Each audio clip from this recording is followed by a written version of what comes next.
When I turned 86, I realized that time had softened everything in my life, except one thing, the memory of how people looked at me.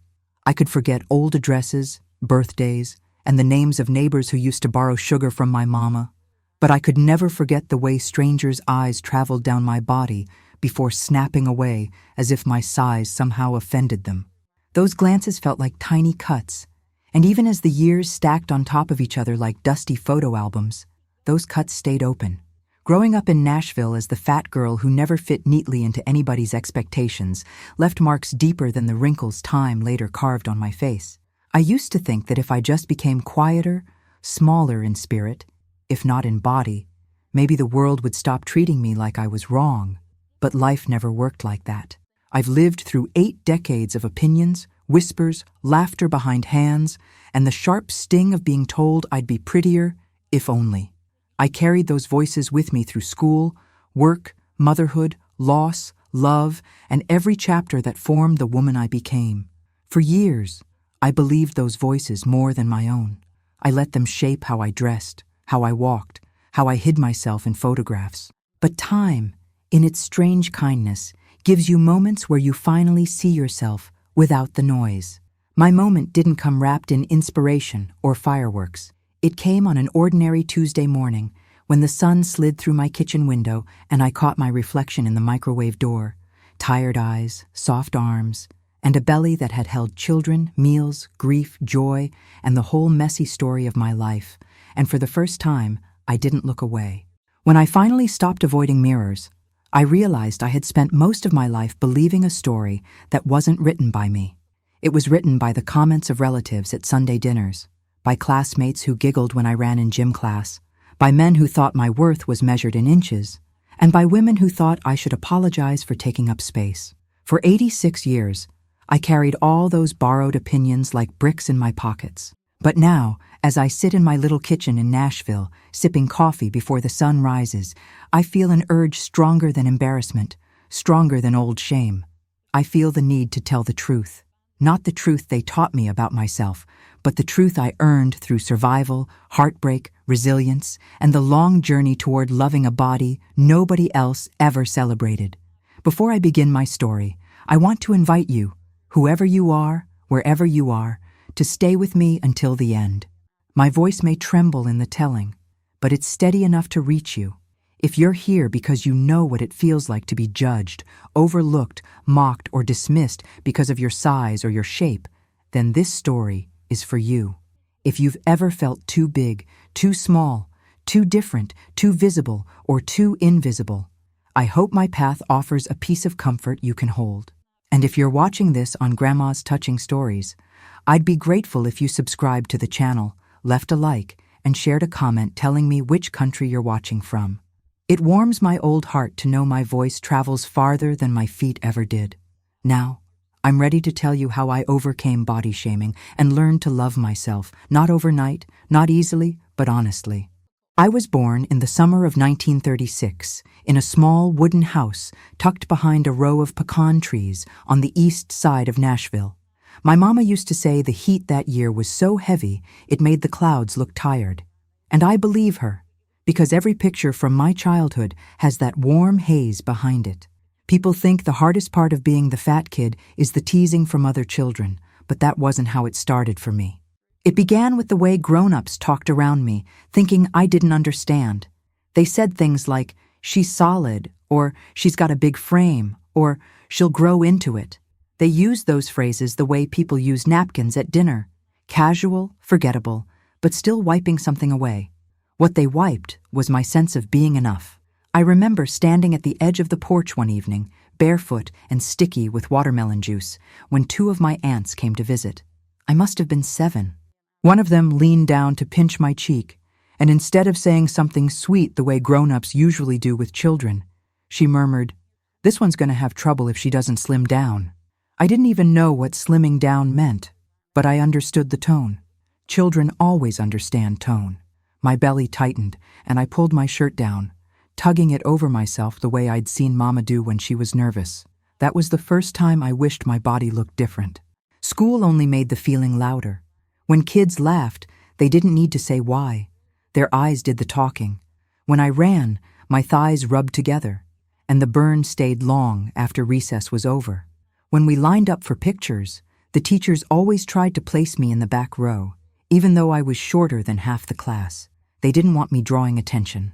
I learned early that presence could be treated like a problem. I learned to walk softly, speak softly, move softly, as if shrinking myself could make others more comfortable. My mama cooked the way Southern women had cooked for generations. Biscuits smothered in butter, gravy that filled the whole house with warmth, fried chicken so good it made you close your eyes. She didn't feed us out of carelessness. Food was love in our family. It was comfort, celebration, healing, and tradition all stirred together in cast-iron skillets. But whenever I reached for a second serving, someone always gave me that look. The look that said love had limits. The look that said I should know better. I remember wanting to leave the table more than once, but hunger was a strange companion. It wasn't just in my stomach, it was in my chest, whispering that maybe if I ate quietly enough, nobody would notice. By the time I was a teenager, I understood that Nashville judged girls like me with sharper eyes.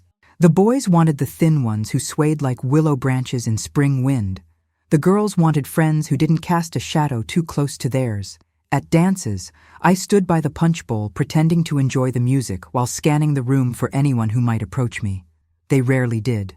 And when someone finally asked me to dance at 17, something in my heart leapt so fast I almost said yes before he finished speaking. But before I could move, his friends burst out laughing behind him. It was a joke, and I was the punchline. I stood still, staring at them, wishing I could fold myself into the lace curtains nearby. That night, I went home and cried so hard my pillow stayed damp until morning. I told Mama I had the flu. Shame often feels like fever. When I turned 18, I thought adulthood might rescue me. That's the thing about being young. You keep expecting the next chapter to fix the last.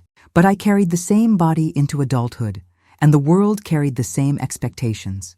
I got a job at a textiles factory and worked long hours beside women who never let me forget my size. They didn't always insult me outright. They disguised their comments as advice. Try eating smaller meals. Have you thought about wearing darker colors? Men don't usually go for bigger girls, honey, but personality goes a long way. I smiled politely each time, pretending I didn't understand the meaning layered beneath. I didn't date much, not because I didn't want to, but because I didn't dare to. When a man finally showed interest, I clung to him like he was the only raft in a storm. His name was Earl, and he played guitar at church on Sundays. He wasn't unkind, but he wasn't gentle either. With him, I learned that acceptance isn't the same as love. He liked having a woman who cooked for him, who listened without asking much, who didn't expect romance or affection in return. I told myself that this was enough, that I was grateful someone wanted me at all. We dated for a year before he told me he was leaving town to find better opportunities. He didn't say it was because of my size, but his mother had said it enough times for both of them. I stood on the porch as his truck disappeared, feeling foolish for believing I mattered more than convenience. I spent the next few years trying to make myself invisible. I wore loose dresses, avoided photos, and kept conversations short. The world had taught me that large bodies were meant to be corrected or hidden, but never celebrated. I didn't know then that life would bring me a different kind of love, one that would reshape the way I saw myself, even if it took time. For now, all I knew was the echo of voices telling me I wasn't enough, and I didn't yet know how to disagree. I spent most of my 20s convinced I needed to apologize for existing. I moved differently, spoke differently, even breathed differently when people were near me, always trying to take up less space. I didn't realize how much of my life I spent shrinking myself until much later. Back then, I thought it was normal for women like me, big women, to soften every edge so the world wouldn't think we were too much. It became a second language, spoken through lowered eyes and careful steps. I worked long shifts at the textile factory, and though the work was steady, the atmosphere wasn't kind. Women in small towns can be generous, but they can also be sharp when they catch a scent of vulnerability. Mine was easy to spot. During breaks, I often sat alone, nibbling at whatever lunch I'd packed, even if my stomach growled for more. When you've been watched your whole life, you learn to perform even the smallest habits. I'd cut sandwiches into tiny pieces to make it look like I ate less. I'd hide treats at the bottom of my bag and wait until I got home to eat them in peace. Shame follows you into every quiet corner. Around that time, Mama started falling ill. Her heart weakened, and I became the one who cooked, cleaned, and paid the bills. I didn't mind caring for her. In fact, it was the one place where I felt safe. Mama never judged me. She understood me more than anyone, maybe because she recognized pieces of herself in me. She wasn't a big woman, but she knew what it meant to be treated like you were less important than others. She'd grown up poor and had carried those wounds into adulthood. Sometimes she'd place her hand on mine while I cooked and say, "You're not broken, baby. They just don't know how to see you." I didn't believe her back then, but those words stayed buried in me like seeds, waiting for a season that hadn't come yet. When Mama passed away, I was 28, and the grief hit me like a wave so wide it took years to climb out of it. Losing her felt like losing the one person who thought I deserved softness. After the funeral, relatives brought food, casseroles, pies, trays of cornbread, and I barely tasted any of it. People often assume fat women overeat when they're sad, but grief hollowed me out. What pained me most wasn't the loss itself, but the silence that followed. Without Mama, there was no voice reminding me that I was more than what people whispered. To keep myself afloat, I threw everything into work. I volunteered for overtime and barely went home except to sleep. I wasn't chasing money. I was avoiding loneliness. The factory became my refuge, even with all its harshness. There's a strange comfort in routine. Machines humming, fabric rolling, voices rising and fading. It kept my mind from wandering to places that hurt too deeply. One afternoon, near the end of a long shift, I met the man who would change my life more than I expected. His name was Raymond. He was new to the factory, tall with broad shoulders and warm brown eyes that made you feel like he was listening even before you spoke. People liked him instantly. I didn't expect him to notice me. Men like him rarely looked my way, but he did. He asked questions, small ones at first, how long I'd worked there, whether my machine jammed often, if I liked Nashville. I answered politely, waiting for the punchline that never came. Raymond wasn't like the others. He didn't flinch when he walked past me. He didn't talk to me with that tone people use when they think they're doing you a favor by acknowledging you. He spoke to me like I was a whole person. I couldn't understand why, and sometimes that made me uneasy. When you've spent your life being overlooked or mocked, genuine attention feels suspicious. I kept waiting for him to reveal some hidden intention, but all he ever showed me was patience. We became friends slowly, like two people learning the rhythm of a song neither had heard before. We ate lunch together, even on days when I tried to hide in a corner. He'd bring his tray over, sit down without asking, and start talking about ordinary things. Music he liked, stories from his childhood, complaints about the foreman. Sometimes I laughed, real laughter that surprised me. I'd forgotten the sound of it. One rainy afternoon, as we walked out of the factory, Raymond turned to me and said, "You know, you carry yourself like you're expecting someone to hurt you." The words stopped me in my tracks. My heart pounded so loud I thought he could hear it. Nobody had ever said anything like that to me, not with concern instead of criticism. I didn't know how to answer. I shrugged and said, "Old habits." He nodded, understanding more than I wanted him to. "You don't need to hide around me," he said softly. I went home that night thinking about his words, replaying them until they stitched themselves into my thoughts. I wasn't used to kindness from a man, especially a man who saw me, really saw me. But with kindness comes fear. I worried I might depend on it too much. I worried he might leave and take that warmth with him. I worried that if I believed I deserved something good, I'd be setting myself up to fall again. Still, we kept growing closer. We went on small walks during breaks. He'd bring me coffee on cold mornings. Sometimes, when the light hit him just right and his smile softened, I felt something flutter in my chest, something I didn't have a name for anymore. One day he invited me to a Saturday picnic by the river. My instinct was to say no.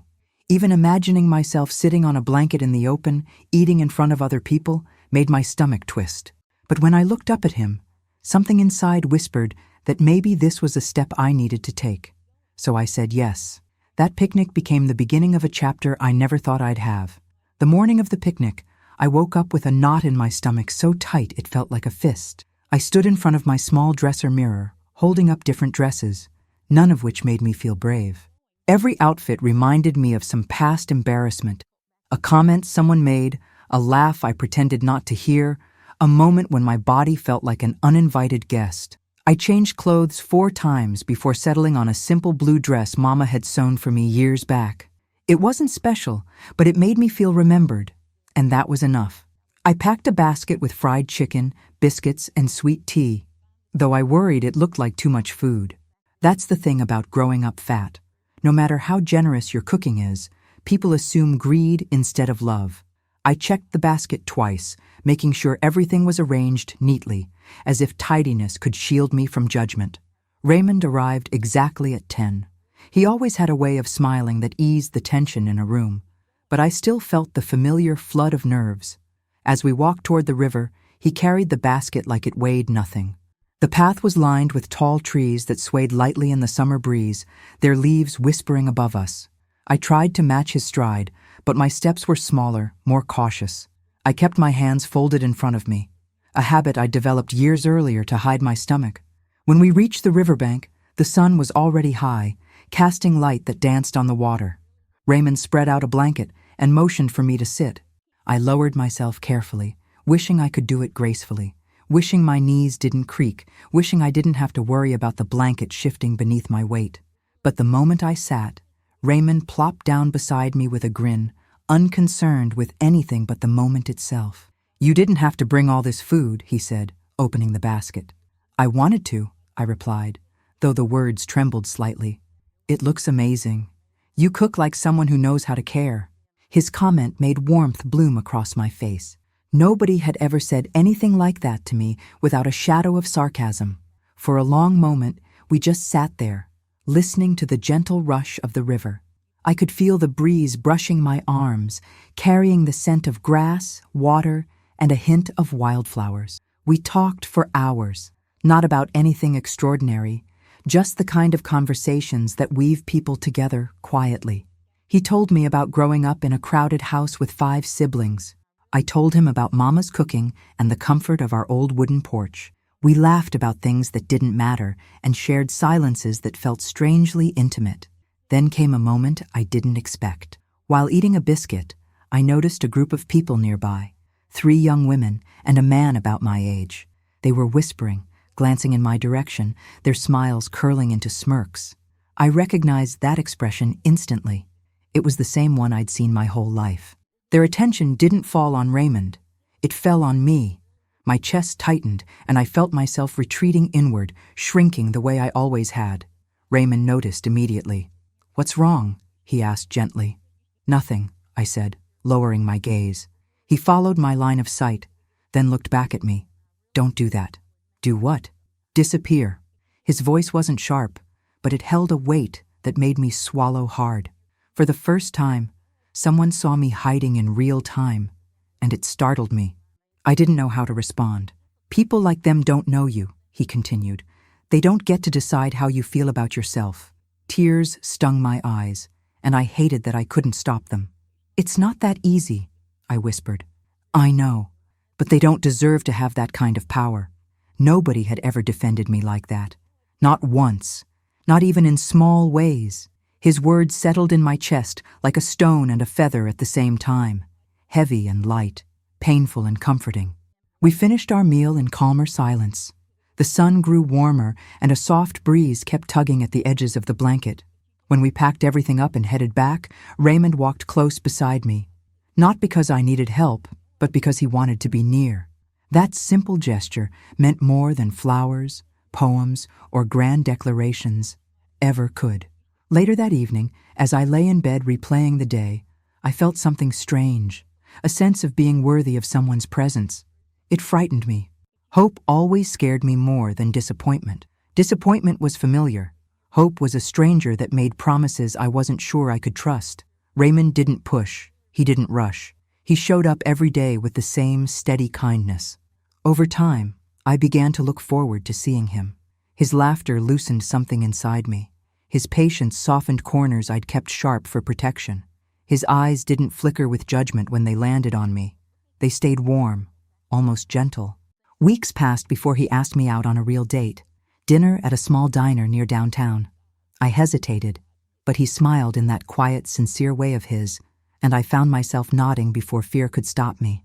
The night of the date, I stood in front of my mirror again, wishing for a different body. I tugged at my dress, smoothed my hair, pinched my cheeks to bring color to them. I told myself I wasn't beautiful, but I could be pleasant. I could be enough for one evening. Raymond arrived with a single yellow rose. I'd never received a flower from a man before. When he handed it to me, my eyes filled with tears. I tried to blink away, embarrassed by how touched I felt. But he didn't laugh. He didn't tease. He simply said, "You deserve nice things." At the diner, people stared. I noticed it instantly. It wasn't the curious kind of staring. It was the surprised kind, the judgmental kind, the kind that wondered what a man like him was doing with a woman like me. Their eyes crawled over my skin, and I felt myself shrinking again. My shoulders rounded, my hands folded tightly, my knees pressed together as if I could compact myself into a smaller version. Raymond reached across the table and touched my hand. "You with me?" he asked softly. "Yes," I whispered, though I wasn't sure. He held my gaze until I lifted my shoulders an inch, straightened my spine, and breathed deeper. That night, I realized something important. Maybe love wasn't about being chosen despite my size. Maybe the right love saw all of me, not less, not more, just me. It was the first time in my life I allowed the possibility that I deserved something gentle. Raymond and I continued seeing each other, slowly weaving our lives together in a way that felt both natural and terrifying. I had never allowed myself to imagine a future where I felt wanted, not as a consolation prize or a last resort, but as someone genuinely valued. Yet every time he reached for my hand, every time he showed up after a long shift just to sit with me on the porch, I felt something in me stretching, like an old door finally opening after years of rust. Still, a part of me stayed guarded. Love is something you learn cautiously when your entire life has taught you to be grateful for scraps. I watched him closely, waiting for signs that he would grow embarrassed of me, or bored, or tired of defending me against the opinions of others. One evening, I asked him directly why he liked me. It was a question filled with old wounds, and I hated that I couldn't ask it without revealing my insecurities. But he didn't hesitate. He said he liked the way I listened, the way I laughed, the way I cared for people. He said I made him feel grounded, like he could be himself without pretenses. It felt strange hearing someone describe me with affection, as if I were someone worth admiring. I told him I didn't understand it. He said I didn't need to understand it, just believe it. But believing was the hardest part. People in town talked, of course. Some whispered, some stared. I heard comments at the grocery store, petty little remarks meant to remind me of my place. Once, as I passed by a group of women near the produce section, I caught one of them saying, "Bless his heart, he could do better." My face burned with shame so hot it made my eyes sting. I almost walked out, leaving my basket behind, but Raymond happened to be there that day. He placed his hand on the small of my back, leaned close enough for only me to hear, and said, "Let them talk. They don't know us." His voice steadied me in a way nothing else ever had. Despite my fears, our relationship grew deeper. He invited me to meet his family, a moment that sent panic through me like a jolt. I imagined them judging me the second they saw me, whispering that I wasn't good enough for their son. Raymond insisted they would treat me kindly. I didn't trust anyone's kindness but his, but I agreed to go. His family lived in a modest house with wide windows and a yard filled with blooming rose bushes. When we walked in, I felt small in the worst way. But his mother greeted me with a hug so sincere that it disarmed every anxious thought I had rehearsed. His sisters asked questions about my job, my cooking, my childhood. They didn't stare at my body. They looked at my face. They spoke to me like a woman they wanted to know, not a woman they wanted to judge. I cried that night when I got home, not because anything bad had happened, but because I wasn't used to being accepted without conditions. Raymond and I eventually moved in together. It wasn't a grand gesture, just a quiet decision made on a warm evening while watching fireflies flicker outside my window. He said he didn't want to go home at night anymore. I told him I didn't want to say goodbye every evening either. That was all it took. We made a home out of second-hand furniture, mismatched curtains, and a whole lot of tenderness. For years, we built a life together. A simple one, but ours. We worked side by side at the factory, cooked meals together, and spent Sunday mornings sitting on the porch drinking coffee. He loved music, especially old blues records, and sometimes he'd pull me into the middle of the living room to dance with him. At first, I resisted. I hated the idea of moving in ways that made my body more noticeable, but he held me close, swaying gently, whispering that I was lovely. No one had ever used that word for me before. Lovely. It softened something in me that had been hard for a long time. But even the strongest love cannot shield you from everything. Life has a way of testing you when you least expect it. For me, the test came when I became pregnant. I was 33 when I found out. Raymond was overjoyed, lifting me off the floor in excitement, though I protested that he'd hurt his back. But I was terrified. I had heard women whisper in the break room about the dangers of pregnancy for someone my size. I heard them say things like, "She shouldn't risk it," and "Her body can't handle that." Those words echoed in my head until I couldn't hear anything else. The pregnancy was difficult. My feet swelled, my back ached constantly, and I felt nauseous from sunrise to sunset. My doctor wasn't gentle with his words. He told me frankly that complications were more likely. Every appointment felt like a reminder that my body was an obstacle. But Raymond never wavered. He rubbed my feet at night, cooked dinner when I couldn't stand, and held my hair back when the nausea became too much. He looked at me the way he always had, not with worry or disappointment, but with devotion. The day our son was born, the nurses worked quickly and urgently. I heard them murmuring about my weight, my blood pressure, the risks. For a moment, I feared something awful would happen. But when I heard my baby's first cry, loud, healthy, defiant, I realized something profound. My body had done this. My body, the one people had mocked and doubted all my life, had created life. I held him against my chest, tears falling freely, and whispered, "Thank you." Not to the doctors, not to Raymond, to myself, but motherhood brought its own challenges. People treated me like I was incapable, too big to move quickly, too clumsy to care for a newborn. Strangers judged me harshly when I fed him in public. Women made comments like, "Be careful not to smother him," disguised as concern but dripping with insult. I learned to ignore them, not because their words didn't hurt, but because I refused to let them seep into my son's world. Raymond's love made motherhood possible. His presence anchored me in ways I didn't know I needed. But even with him beside me, I fought my reflection daily. 7 years into motherhood, I still avoided mirrors, cameras, and anything that could show my shape. I wrapped myself in oversized clothes, not for style, but for protection. I convinced myself it didn't matter, that as long as my family was happy, I didn't need to be.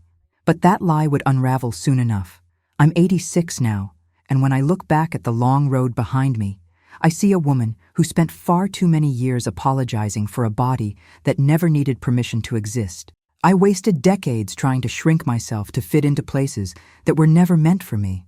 I believed strangers' comments more than my own reflection. I let other people's discomfort shape the way I stood, walked, ate, loved, and breathed. I carried shame so deeply that it grew roots, twisting through every corner of my life. But despite all of that, despite the hurt and the judgment and the voices that told me I wasn't worthy of tenderness, I survived. And more than that, I grew. I didn't learn to love myself in a single moment. There was no grand revelation, no magical day when everything clicked into place. It happened slowly, like dawn breaking over the hills, quiet, steady, undeniable. It happened the first time I held my newborn son and realized my body had created him. It happened the first time Raymond pulled me into a dance without hesitation.